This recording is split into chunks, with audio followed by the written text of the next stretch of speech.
అందరికీ నమస్కారమండి.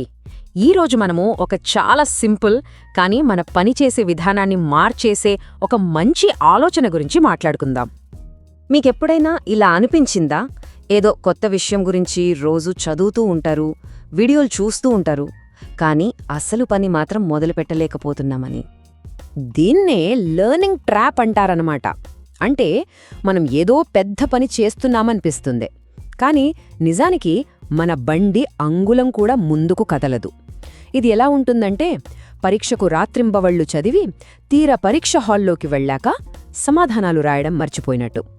ఇంకోలా చెప్పనా, మనం ఊటీ వెళ్దామని ప్లాన్ చేశామనుకోండి, దాని గురించి ప్రతి ట్రావెల్ బ్లాగ్ చదివేసి యూట్యూబ్ వీడియోలన్నీ చూసేసి చివరికి బస్ టికెట్ బుక్ చేసుకోవడమే మర్చిపోయామనుకోండి.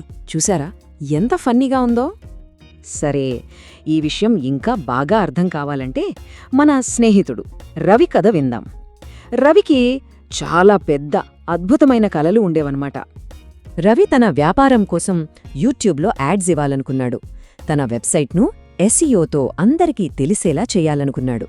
అంతేకాదు, తన కస్టమర్స్ కోసం ఒక మంచి మొబైల్ యాప్ కూడా తయారు చేయాలనుకున్నాడు.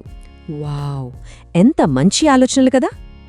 కానీ అస్సలు పని మొదలుపెట్టడానికి ముందు అతను ఏం చేశాడో ఊహించగలరా? ఒక్క క్షణం ఆలోచించండి. పాపం, అతను నేర్చుకోవడం అనే ఒక పెద్ద గందరగోళంలో పడిపోయాడు. గంటల తరబడి వీడియోలు చూడడం, ఆర్టికల్స్ చదవడం, కాని ఏ పని మొదలుపెట్టలేదు. సమయం అలా వెళ్ళిపోతూనే ఉంది. అప్పుడే రవికి టక్కున ఒక ఆలోచన వచ్చింది. తన మెదడులో ఒక బల్బు వెలిగినట్టు. తన పాత ఆలోచన విధానానికి కొత్తదానికి మధ్య తేడా ఏంటో గ్రహించాడు. చూడండి, అతని పాత ఆలోచన ఏంటంటే, నేనే అన్నీ నేర్చుకుంటే మంచి నిర్ణయాలు తీసుకోగలను. కాని అతని కొత్త ఆలోచన చూశారా ఎంత తెలివైనదో? నా పని అన్నీ నేర్చుకోవడం కాదు, ఈ పనిలో ఎక్స్పర్ట్ ఎవరో వాళ్ళని వెతకడం.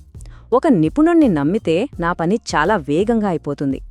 ఈ కొత్త ఆలోచనే స్మార్ట్ కదా! నా పని ప్రతి దాంట్లో ఎక్స్పర్ట్ అవ్వడం కాదు, నా పని నాకు ఏమి కావాలో క్లియర్గా తెలుసుకోవడం. ఎంత మంచి మాట కదా ఇది! అంటే మనం షిప్కి కెప్టెన్లా ఉండాలి, కానీ ఇంజిన్ను మనమే తయారు చేయాల్సిన పని లేదు. సరే, మరి రవి కొత్త ఆలోచన అతనికి ఎలా విజయాన్ని తెచ్చిపెట్టిందో చూద్దామా? ఇది వినడానికి చాలా ఆనందంగా ఉంటుంది. రవి 3 సింపుల్ స్టెప్స్ ఫాలో అయ్యాడు. 1. గూగుల్ యాడ్స్ కోసం ఒక సర్టిఫైడ్ కన్సల్టెంట్ను పెట్టుకున్నాడు. 2. ఎస్ఈఓ పనిని ఒక కంటెంట్ స్ట్రాటజిస్ట్కు అప్పగించాడు. 3. తన మొబైల్ యాప్ కోసం ఒక మంచి ఏజెన్సీని వెతికాడు. చాలా సింపుల్ ప్లాన్ కదా! ఇప్పుడు అతను తన అసలైన పనిమీద మాత్రమే ఫోకస్ పెట్టాడు.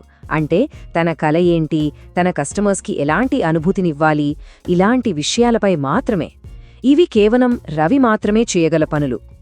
మరి ఫలితమేంటో తెలుసా? 2 రెట్లు, అలాండి 2x. కేవలం 45 రోజుల్లోనే అతని వెబ్సైట్కి వచ్చేవాళ్ల సంఖ్య రెట్టింపయింది. ఎంత గొప్ప విషయం కదా!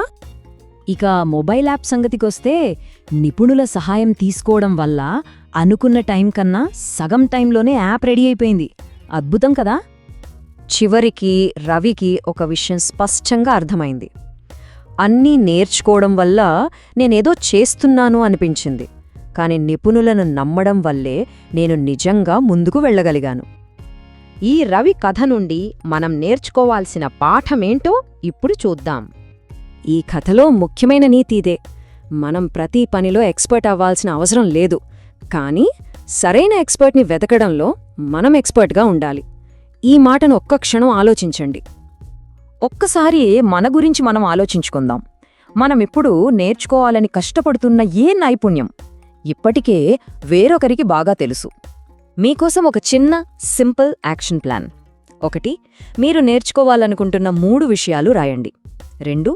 ఈ పని ఇప్పటికీ ఎవరికి బాగా వచ్చు అని మిమ్మల్ని మీరు ప్రశ్నించుకోండి. 3. ఈ రోజే అలాంటి ఒక నిపుణుడితో మాట్లాడటానికి ప్రయత్నించండి.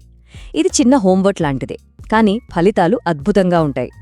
కాబట్టి ఇకపై అన్నీ నేర్చుకోవడం మీద కాదు, సరైన వారి నైపుణ్యాన్ని వాడుకోవడం మీద దృష్టి పెట్టండి. గుర్తుంచుకోండి ఫ్రెండ్స్, రోజు మనం వేసే చిన్న అడుగే ఏదో ఒక రోజు మనల్ని పెద్ద విజయానికి చేరుస్తుంది. ధన్యవాదాలు.